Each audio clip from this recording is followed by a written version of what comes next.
Portion ട്രാക്കറിൽ കുട്ടികളുടെ APAAR I D create ചെയ്യുന്ന സമയത്ത് ഇത്തരത്തിലൊരു എറർ സ്ക്രീൻ വന്നാൽ എങ്ങനെയാണത് പരിഹരിക്കേണ്ടത് എന്നതിനെക്കുറിച്ചാണ് ഈ ഒരു വീഡിയോയിൽ പറയുന്നത്.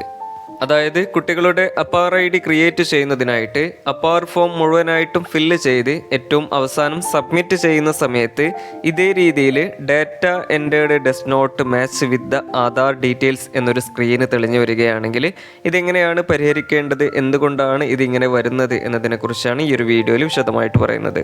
അപ്പോൾ ഇവിടെ നിങ്ങളൊരു കാര്യം പ്രത്യേകം മനസ്സിലാക്കേണ്ടത്, നമ്മൾ കുട്ടിയുടെ അപ്പാർ ഫോം ഫില്ല് ചെയ്യുന്ന സമയത്ത് അതിൽ കുട്ടിയുടെ രക്ഷിതാവിൻ്റെ ആധാർ വിവരങ്ങൾ കൂടെ എൻ്റർ ചെയ്യേണ്ടതുണ്ട്. അപ്പോൾ ആധാർ വിവരങ്ങൾ എൻ്റർ ചെയ്യുന്ന സമയത്ത് ഏതെങ്കിലും തരത്തിൽ തെറ്റ് പറ്റിയാലോ അതല്ലെങ്കിൽ കുട്ടിയുടെ രക്ഷിതാവിൻ്റെ ആധാർ വിവരങ്ങളിൽ എന്തെങ്കിലും തരത്തിൽ അപാകതകൾ ഉണ്ടെങ്കിലോ അല്ലെങ്കിൽ അപ്ഡേറ്റ് ചെയ്തിട്ടില്ല എങ്കിലൊക്കെ ഇത്തരത്തിൽ എറർ സ്ക്രീൻ വരാൻ ഇടയുണ്ട്. അതായത് കുട്ടികളുടെ അപ്പാർ ക്രിയേറ്റ് ചെയ്യുന്നതുമായി ബന്ധപ്പെട്ട് അതിൻ്റെ ഫോമിൽ കുട്ടിയുടെ രക്ഷിതാവിൻ്റെ കൺസെൻറ്റ് രേഖപ്പെടുത്തേണ്ടതുണ്ട്.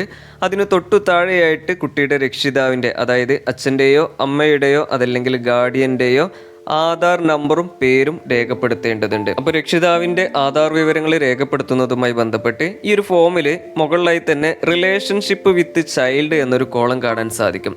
അതിൽ ക്ലിക്ക് ചെയ്താൽ നമുക്ക് ഇതേ രീതിയിൽ 3 ഓപ്ഷനുകളാണ് കാണാൻ സാധിക്കുക. ഒന്ന് മദർ, ഫാദർ, അതുപോലെ തന്നെ ഗാർഡിയൻ എന്ന്. അപ്പോൾ ഇതിൽ നമ്മൾ ഏത് ഓപ്ഷനാണോ സെലക്ട് ചെയ്യുന്നത് അതിനനുസരിച്ച് ഓട്ടോമാറ്റിക്കായി തന്നെ ഈ ഒരു name of parent or guardian എന്ന ഭാഗത്ത് കുട്ടിയുടെ രക്ഷിതാവിൻ്റെ പേര് ഓട്ടോമാറ്റിക്കായി വരുന്നത് കാണാം. അതായത് റിലേഷൻഷിപ്പ് വിത്ത് ദ ചൈൽഡ് എന്ന ഭാഗത്ത് നമ്മൾ മദർ എന്നാണ് സെലക്ട് ചെയ്തിട്ടുള്ളത് എങ്കിൽ ഇവിടെ കുട്ടിയുടെ അമ്മയുടെ പേരാണ് വരിക.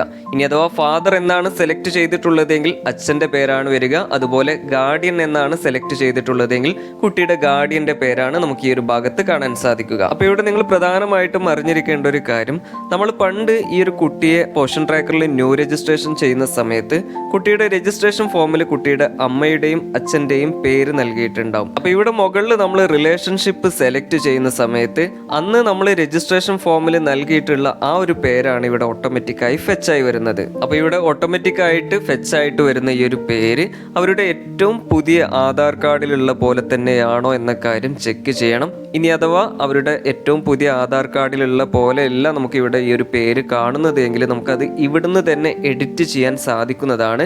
അത് ഈ ഒരു കോളത്തിൽ ക്ലിക്ക് ചെയ്ത് നമുക്ക് അവരുടെ ആധാർ കാർഡിൽ എങ്ങനെയാണോ അവരുടെ പേരുള്ളത് അതേപോലെ എഡിറ്റ് ചെയ്ത് ചേർക്കാൻ സാധിക്കുന്നതാണ്. അപ്പോൾ പേര് ചേർക്കുമ്പോൾ അവരുടെ ആധാർ കാർഡിലുള്ള പോലെ തന്നെ സ്പെല്ലിങ് കൃത്യമായിരിക്കണം. അതുപോലെ തന്നെ ആധാർ കാർഡിൽ ഇനീഷ്യൽ ഉണ്ടോ എന്ന കാര്യം ചെക്ക് ചെയ്യണം. അതുപോലെ പേരിനും ഇനീഷ്യലിനും ഇടയിലുള്ള സ്പേസുകൾ കൃത്യമായിട്ട് ഇടണം. അപ്പോൾ ഈ കാര്യങ്ങൾ നമ്മൾ പേര് രേഖപ്പെടുത്തുന്നതുമായിട്ട് പ്രത്യേകം ശ്രദ്ധിക്കണം. അതിനുശേഷം ഏറ്റവും താഴെ കാണുന്ന ഓതന്റിക്കേഷൻ ID നമ്പർ എന്ന കോളത്തിൽ നമ്മളിവിടെ ആരുടെ പേരാണോ നൽകിയിട്ടുള്ളത് അതേ സെയിം വ്യക്തിയുടെ ആധാർ നമ്പർ കൃത്യമായിട്ടും പൂർണ്ണമായിട്ടും രേഖപ്പെടുത്തുക. തുടർന്ന് സബ്മിറ്റ് എന്ന ബട്ടണിൽ ക്ലിക്ക് ചെയ്താൽ സാധാരണ രീതിയിൽ തന്നെ ഈ ഒരു ഫോം സബ്മിറ്റ് ആവുകയും അപ്പാർ ID ക്രിയേറ്റ് ആയി വരികയും ചെയ്യുന്നതാണ്.